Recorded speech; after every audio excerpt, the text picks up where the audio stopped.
Urgent news for women about ovarian cancer. Researchers have identified and confirmed an important risk factor for the deadly disease.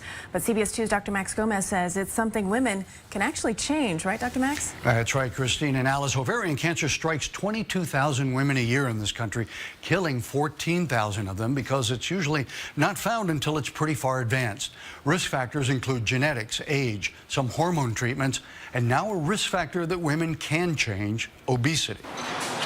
Obesity has been a well-known risk factor for breast cancer, colon and uterine cancer, and it's long been suspected to also be a risk factor for ovarian cancer, a particularly lethal cancer because its early symptoms are subtle and are like many other problems. I had bloating, I had gas, I had bowel problems, didn't have much of an appetite. We don't have an effective screening mechanism for detecting ovarian cancer at early stages.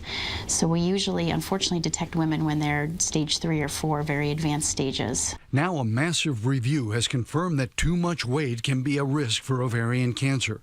The World Cancer Research Fund looked at 25 previous studies involving 4 million women and found that for every 5 additional BMI units, women had a 6% increase of developing ovarian cancer. Those extra 5 BMI units translate on average to about 30 pounds of weight. I think what's new with this study is just the magnitude, the increased risk that we've seen, how obesity plays a role in ovarian cancer development, and the magnitude of that effect is what's new with this particular article. The reason increased weight is risky is that fat tissue actually makes hormones, in this case estrogen, that is known to increase ovarian cancer risk.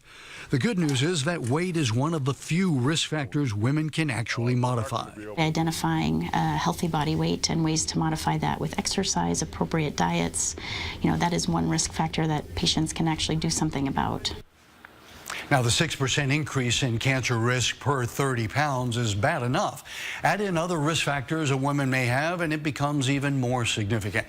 And Dr. Lewin says women with any family history of ovarian cancer should also be tested for BRCA mutations. The so-called breast cancer genes also increase your risk for ovarian cancer. Christine? Dr. Max, thank you.